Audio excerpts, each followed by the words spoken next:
She was once a brilliant doctor. Now, she is a sought-after unlicensed surgeon in the black market. She handles complex brain disorders that even hospitals cannot cure. She can find a slim chance of survival through surgery. One night, a crime boss with a brainstem glioma was brought from the hospital. Due to a lack of staff, a nurse was also brought along. This makeshift team operated in a tent. They assisted the unlicensed genius in a complex surgery. Meanwhile, Professor Choi was conducting a brain surgery in a formal hospital. He is very strict. Any distracted student is immediately expelled from the OR. At the same time, the genius doctor had her assistant wake the crime boss during surgery, a rare act. She located the tumor by speaking with the patient and touching nerves.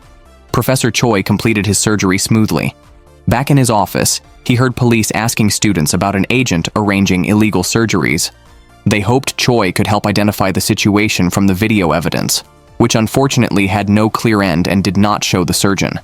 A student noted that the video alone couldn't specify the surgery type, but it seemed to occur deep in the brain, suggesting high complexity. Such surgeries are only known to be successfully performed by Choi nationally. The patient might have died. Choi watched silently, only requesting the video be sent to him, then dismissed the officers. Curiously, a student noticed the surgeon's hands in the video seemed feminine, suspecting it might be Young Se-ok. Hearing this, Choi's expression turned complex, and he instructed the student to leave. He then called a friend, hoping to quickly locate Boss Min. The next morning, after a busy night, Young Se-ok woke up on the sofa. The crime boss's surgery was very successful. He just had a weak pulse. The kidnapped nurse received a payment of 5 million Korean won, but felt it was too little. She approached Young Se-ok, reminding her that they both had worked at Yonshin Hospital, and mentioned rumors about her and Professor Choi. This meeting made Young Se-ok feel uneasy. In the afternoon, she told her assistant to be more cautious in choosing partners, as the nurse might expose their illegal practice. The assistant reassured her, noting the nurse had her own shady past. Unexpectedly, the nurse decided to take a big risk. While changing the boss's dressing unguarded, she secretly injected a large amount of sedative into the saline solution. She then rifled through Young Se-ok's bag and followed her to the boss's room to openly negotiate terms. The nurse bluntly stated she only received 5 million won and felt unfair, considering Young Se-ok, an unlicensed doctor, earned more. Young Se-ok, tired of the small talk, asked how much she wanted. The nurse demanded a monthly hush money of 2 million won and refused to participate in illegal practices. Hearing this, Young Se-ok couldn't help but smile and agreed immediately. In the afternoon, a friend brought Professor Choi to Boss Min. However, after viewing the video, Boss Min stated that he did not arrange the surgery and usually dealt with internal organs, never the brain. As Professor Choi's condition worsened, he decided to personally inquire if the surgery in the video was successful. At dusk, the assistant instructed the gang members to remove the equipment and destroy the used surgical materials to avoid leaving evidence for the police. They then returned the crime boss to the hospital. That evening, feeling thirsty, the nurse habitually opened Young Se-ok's bag and drank a large gulp of water from it. When she woke up again, the building was empty, and her own bag was missing. After searching, she found it with the money still inside. While counting the money happily, she didn't notice the impending danger. Suddenly, an IV tube tightly strangled her neck until she ran out of air, and Young Se-ok did not let go. The nurse never expected to be extorted by a madwoman. By the time the assistant arrived, Young Se-ok had resolved all troubles and even threw the nurse's money into a donation box. The next morning, Young Se-ok and her assistant returned home. At that moment, Professor Choi called, saying he would visit soon. Young Se-ok's memory flashed back to being expelled from the hospital by Choi for some reason. She got so angry that she chased after him with an IV tube in hand, which helped her regain her composure after slapping him. However, Choi warned her never to enter an operating room again, and left after dropping a harsh word. After work, Young Se-ok knelt at the door, hoping for another chance. But when Professor Choi came by, he just glared at her angrily without a word, and walked past. From that day, Young Se-ok became an unlicensed genius doctor. Meanwhile, Choi arrived at his home and revealed he was diagnosed with a brainstem glioma in a tricky location. He needed surgery by someone who wouldn't damage his hands, and he could only take a maximum of 2 months off, including recovery. Regardless of Young Seok's attitude, he unilaterally announced he would inform her once he found the right place for the surgery. Professor Choi fell ill just after leaving Young Seok's house. He tried to inject himself with fentanyl, but the vial fell to the ground. In a burst of rage, thinking of the professor's treatment of her, Young Seok stomped on the vial. Young Seok entered medical school at 17, with perfect scores, advancing early due to her intelligence. Her tutors found her very smart, and she worked hard as an intern. However, all the professors who taught her considered her a madwoman and a ticking time bomb, warning others to be cautious around her. On Professor Choi's first day back in the country, Young Seok found his office and showed him a weekly neurosurgical quiz, pointing out 2 3mm tumors on the nerve axis and diagnosing the patient with chordoma, expecting his praise. While Choi reluctantly reviewed her analysis, Young Seok became restless, flipping the desk lamp and eating a hamburger meant for Choi, muttering not to trust other professors, especially Professor Choi's favored student, Professor Liu, whose papers she claimed were mere compilations of others' work. Determined to become Choi's apprentice, Young Seok eagerly awaited his feedback on the quiz. She nearly laughed aloud with joy at his written comment. Perfect. Whether from insomnia or excitement, she stared at the word until it almost seemed bewitched. That night, she waited for him in the rain after her shift, pleading for him to teach her every piece of knowledge and surgical skill, promising to dedicate her life to medicine. Touched by her persistence, Choi agreed to take her as his apprentice, only to later realize she was not only mad, but also lacked self-control. In just 6 months, an opportunity to study in Boston arose at the hospital. Everyone expected Young Seok to get the only spot, and she thought so too. However, surprisingly, the spot was given to a less impressive colleague. Unable to understand, she stormed into Professor Choi's office, not caring about the presence of others, and demanded to know why he chose that idiot for the opportunity. Unfortunately, the idiot's mother was sitting there. Realizing her identity, Young Seok's anger shifted. She suspected the mother had bribed the professor, stealing her educational opportunity. Her outburst grew as she insulted the actions of the apparently cultured woman and even confronted Professor Choi directly. The colleague's mother left the office amid the drama. After the office incident, Young Seok was completely excluded from all surgeries by the hospital until the day Professor Choi was away at a conference. Another professor allowed her to perform emergency surgery. However, when Choi returned and learned of this, he immediately entered the OR and demanded she stop. Young Seok argued her competence, questioning why she should be expelled. Choi dismissed her explanations and had her removed. This incident fueled their mutual resentment. The next day, Director Huang contacted Young Seok for an illegal surgery. She prepared, but the patient never showed. As she was packing up, she noticed Choi's car nearby and realized he had interfered. Young Seok couldn't understand why he always obstructed her. Choi clarified that he had secured a spot for her in Boston, where she could perform the complex surgeries she dreamed of, but only if she first removed a tumor from his brain. Young Seok was unwilling and threatened to sabotage the surgery. However, Choi, knowing her well, countered that a proud genius like her would never tarnish her reputation. He closed his car window, leaving no room for her to argue. After her medical license was revoked, Young Seok became a pharmacist. Across from her workplace, a recently released harasser, emboldened by his electronic ankle bracelet and others' fear, either brutally assaulted his sister during the day or followed and spied on Young Seok at night. Already in a bad mood, Young Seok was pushed too far by his actions. The next day, she intentionally left her umbrella at the store. When the harasser brought it to her, she arranged to celebrate the removal of his ankle bracelet the following day. She then specially prepared a drink that would induce sleep. The next afternoon, she brought the harasser back to her home. Before the drug took effect, she had him bring back a large roll of plastic sheeting. Soon, he was drowsily asleep. When he awoke, he was tightly bound like a rice dumpling, lying on the plastic sheeting he had retrieved. As soon as he regained consciousness, Young Seok acted, slicing open his major artery. The blood splattered on her face made her genuinely smile. The scene shifts. Young Seok dragged the body to an unknown location, then calmly put on her headphones and played her favorite song. She began digging a large pit, swiftly completing a grave 1 meter deep and 2 meters square. However, just as she was dragging the harasser into it, someone approached from a distance. She immediately hid beside her car, ready to silence any witnesses. Not long ago, Kim Myung-jin returned to his home country with his son to find Professor Choi. They revealed that they were classmates from the same graduating class. Kim Myung-jin had developed a meningioma and sought surgery from Professor Choi. However, Jung Se-ok, obsessed with medicine, wondered why the usually stern Professor Choi couldn't stop smiling whenever he saw Kim Myung-jin.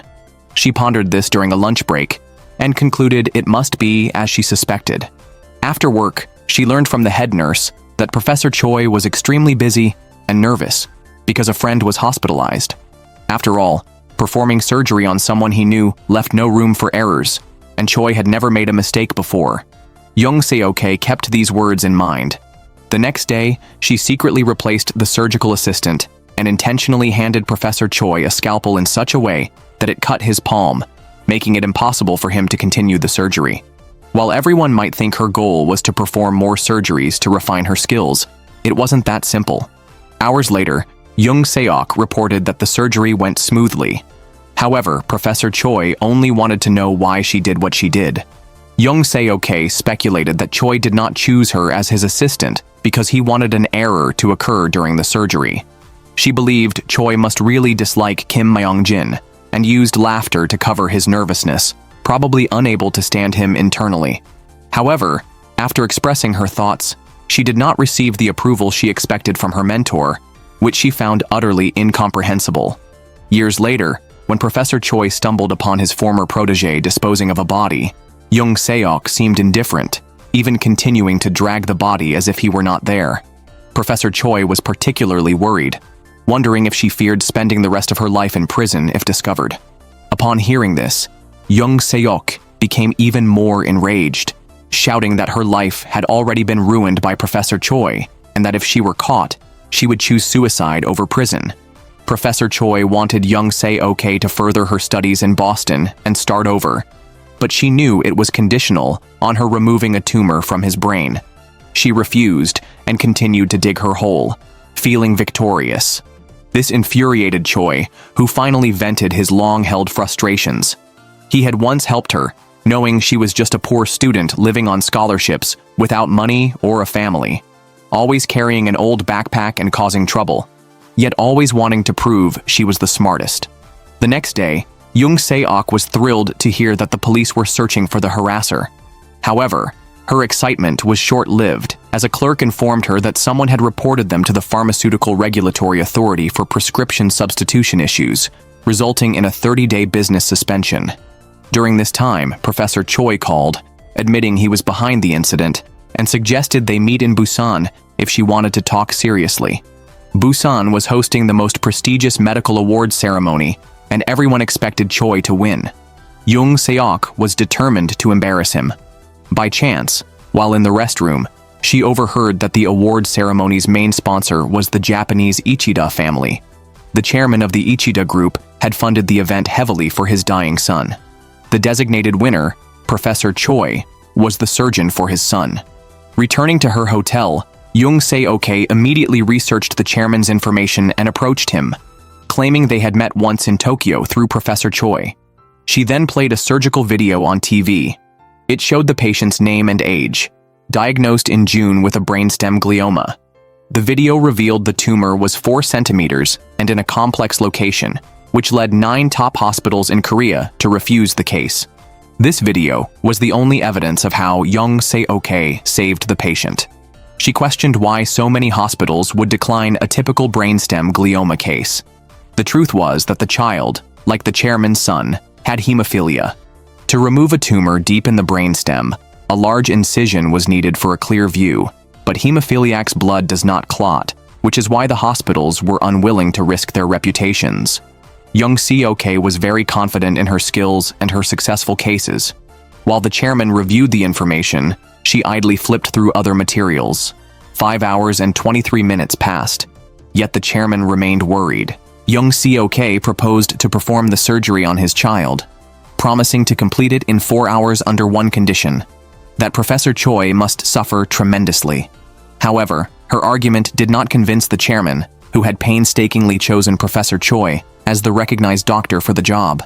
That night, the chairman unexpectedly approached Jung Seok and agreed to give her 4 hours to perform the surgery. The highly complex surgery then began. Initially, Jung Seok proceeded methodically, but suddenly, the child began to bleed profusely, and his vital signs plummeted rapidly.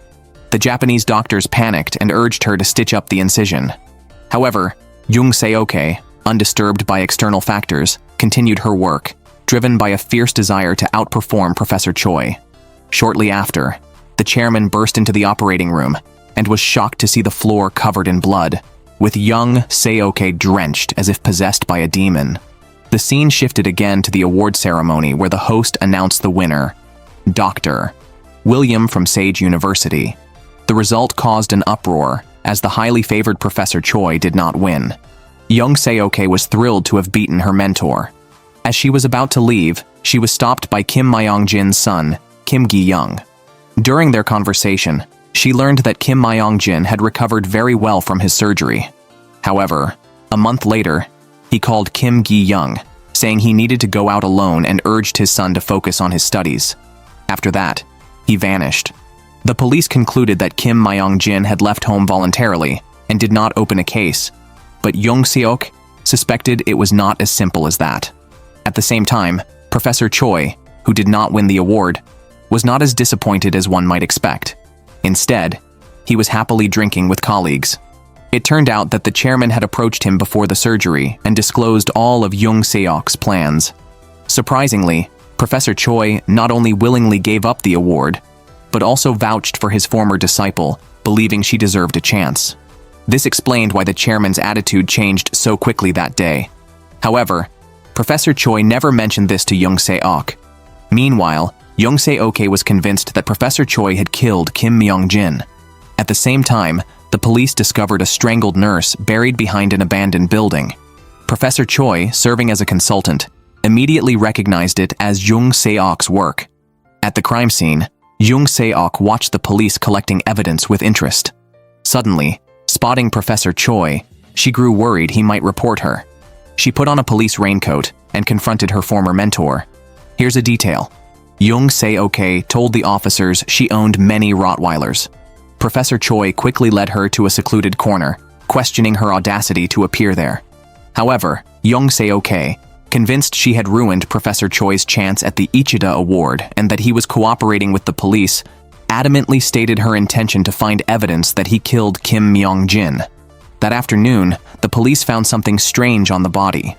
Animal hair, initially identified by the National Forensic Service as such, with further details pending lab results. Meanwhile, Kim Gi-young and Jung Seok, acting on a tip, went to a sealed-off psychiatric hospital to search for his father. It's important to note that the person who provided the tip wore a glove on their right hand. According to the uncle's testimony, there was a man at the hospital named Lee Suk-gui who resembled Kim Myong-jin. He distinctly remembered a scar on the back of Lee's head, shaped like a question mark. Unlike Kim Gi-young, who was distressed, Jung Seok was only interested in whether anyone had visited the patient. Upon hearing this, the uncle suddenly recalled a gray-haired man pushing a wheelchair around the hospital. Jung Seok, intrigued, immediately showed the uncle her phone to see if he recognized Professor Choi.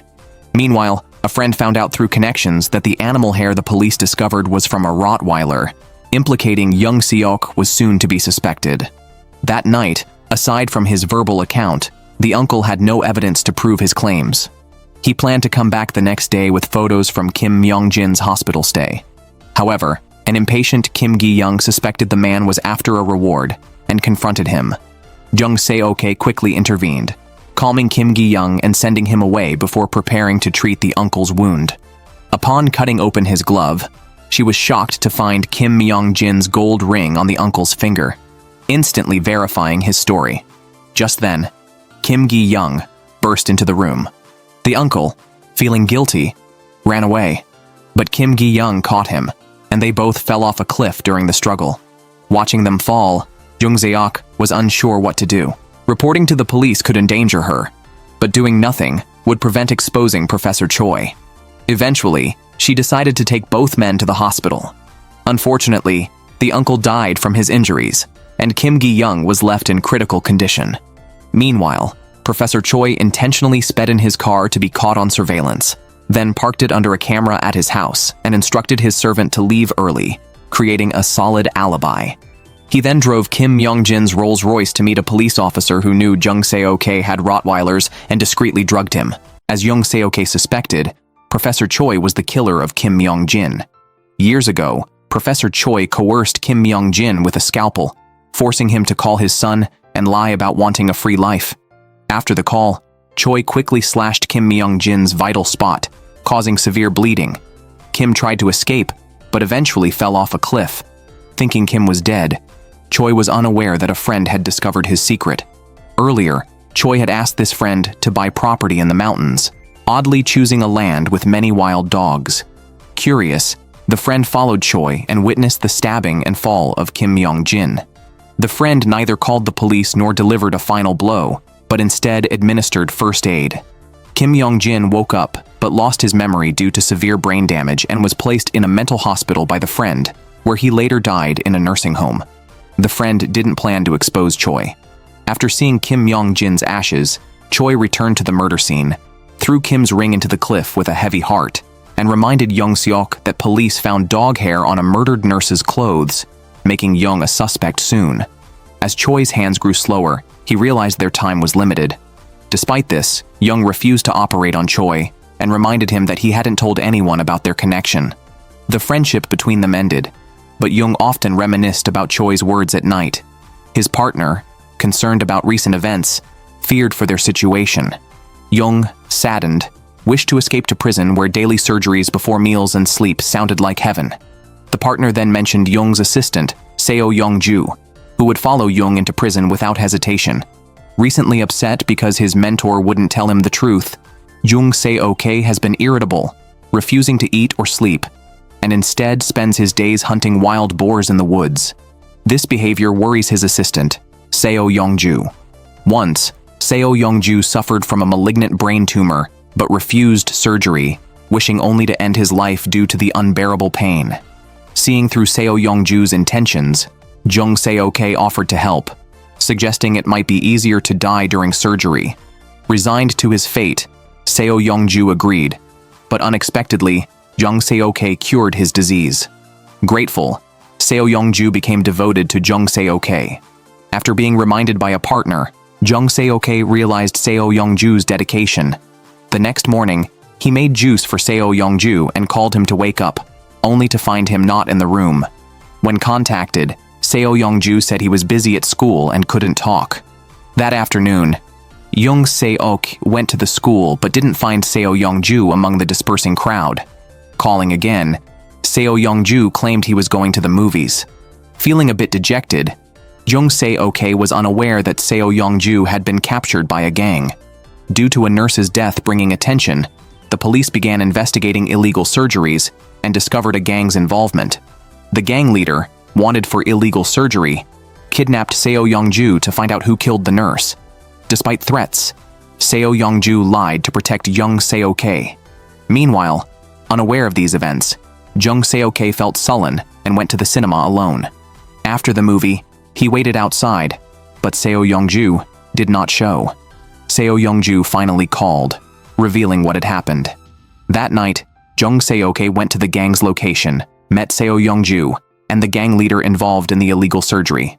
After a conversation, the leader became convinced that Jung Se-ok was the nurse's killer and blackmailed her to kill a broker to prevent him from informing the police about the gang's activities. After agreeing to the gang's terms, Jung Se-ok brought Seo Young-ju back home. To Seo Young-ju's surprise, Jung Se-ok, once willing to kill, now wanted to flee to the Philippines with him. Seo Young-ju angrily urged Jung Se-ok to be more rational. During an agitated moment, several fire engines roared past, and upon returning home, Jung Se-ok found that his dog kennel had caught fire. Grieving over the beloved dogs that died in the flames, Jung Se-ok was heartbroken. After the fire was extinguished, Jung Se-ok, certain that Professor Choi was behind the arson, arranged a meeting with him. Unexpectedly, Young Seok drove into the back of Professor Choi's car with rage and repeatedly rammed it. However, Professor Choi, remaining calm, walked to the rear of his vehicle and faced Young Seok calmly. Young Seok accelerated towards him, but swerved at the last moment, sparing his mentor. It seemed Professor Choi had won the bet. Devastated by the loss of his dogs, Young Seok secluded himself in his room, crying like a heartbroken young girl. The next day, the broker responsible for arranging illegal surgeries visited, bringing information about another complex brain surgery. Furious and unwilling to cooperate, Young Seok wished he could kill the broker. Despite this, the broker persisted, reminding Young Seok of his debt which was now due. Forced by his financial obligations, Young Seok agreed to cooperate. The surgery was scheduled to take place on a cruise ship. On the night they were to board, Young Seok and Seo Yongju prepared for the challenging surgery, which would also involve another surgeon. Curious about who it might be, Young Seok saw a car approach and recognized the second surgeon stepping out. It was Professor Choi. Recently, the broker had been under police surveillance, and suspecting Young Seok's involvement in the nurse's death, he blackmailed Professor Choi the day before. If Professor Choi cooperated, the broker would stay silent about Young Seok's actions to the police. On the day they met, the broker used foul language and suspected an inappropriate relationship between Professor Choi and Young Seok. Angered, Professor Choi wanted to kill him, but restrained himself to protect Young Seok. They decided to cooperate with the broker to perform an illegal surgery for a high-profile individual. As night fell, Young Seok and her mentor, Professor Choi, prepared to board the cruise ship one after the other. The surgery was to be a collaboration between the two. However, Young Seok was filled with rage when facing her mentor. The broker explained that the patient specifically requested Professor Choi, who would lead the surgery while Young Seok assisted. That night, Young Seok stood on the deck holding a dog tag stained with ashes. She threw it into the sea in sorrow. Professor Choi approached and noticed her distress. He brought up the dog incident, admitting he was responsible for the fire, claiming it was meant to help Young Seok move on, as they were just dogs. Enraged, Young Seok repeatedly struck Professor Choi with an umbrella until Seo Yongju and another partner intervened.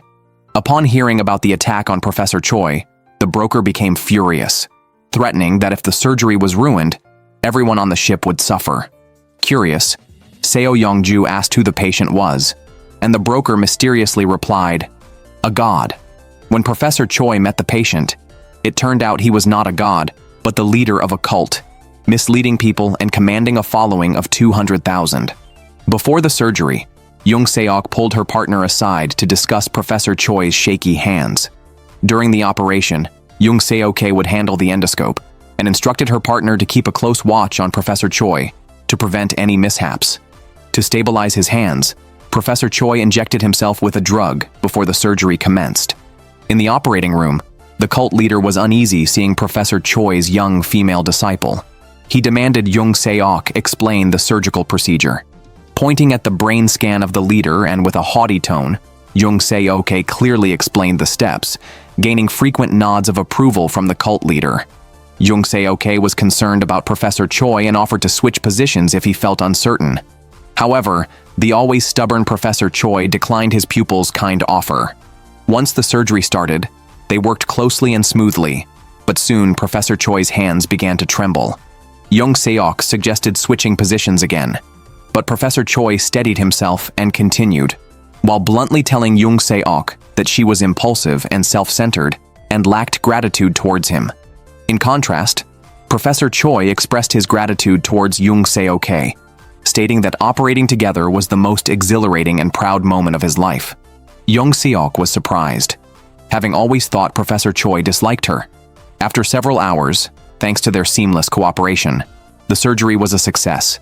Later, Young Seok spoke with her mentor on the deck. Revisiting the joy of operating together after so long, Professor Choi couldn't hide his happiness. With a defiant look, Young Seok also opened up, sharing that the days she spent operating with Professor Choi at the hospital were the happiest of her life, even though those times were now past. Realizing that today might be the last time they operated together, Jung Se-ok thanked her mentor with a deep bow. The next day, as Jung Se-ok and Seo Young-ju disembarked, she was displeased to learn that Professor Choi had already left. Meanwhile, Professor Choi took a break during his drive and pulled out the letter Jung Se-ok had written years ago when applying for a residency. Colleagues had warned him that although Jung Se-ok was exceptionally talented, she had some mental issues. And this application letter was the perfect evidence. In the letter, Jung Se-ok expressed her intense desire to become a neurosurgeon, stating that neurosurgery was her only and urgent choice. From a young age, she felt as if her brain was like the cosmos, with countless explosions occurring every moment, as if there were bugs in her brain making it impossible for her to stop thinking. This constant barrage of thoughts made it painful for her to eat and sleep normally. Interestingly, the young Professor Choi and Jung Se-ok felt exactly the same way. While studying, Professor Choi also felt as if there were worms in his brain, constantly active. One day, as a doctor, Professor Choi saw a living human brain for the first time. At that moment, his eyes filled with fascination, as if admiring a superb piece of art, a winding and mysterious cosmic maze. From that moment, Professor Choi felt calm for the first time. The metaphorical worms in his brain seemed to stop crawling.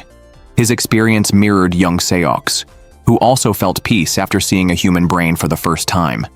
The broker planned to take Jung Se-ok and Seo Young-ju out to eat in a busy area, but in reality, he had made a deal with the police to hand over Jung Se-ok, a doctor involved in illegal surgeries, to avoid his own capture. Sensing something was off, Jung Se-ok made an excuse to send Seo Young-ju away and confronted the broker, claiming she would take him to a quiet place. Just then, a former colleague from the hospital called Jung Se-ok, informing her that Professor Choi was seriously ill and had little time left. Stunned, Jung Se-ok turned around to find the broker had disappeared. She noticed bloodstains on the road and saw someone in a nearby alley taking the broker away. Surprisingly, the person who abducted the broker seemed to be her mentor, with whom she shared a special connection.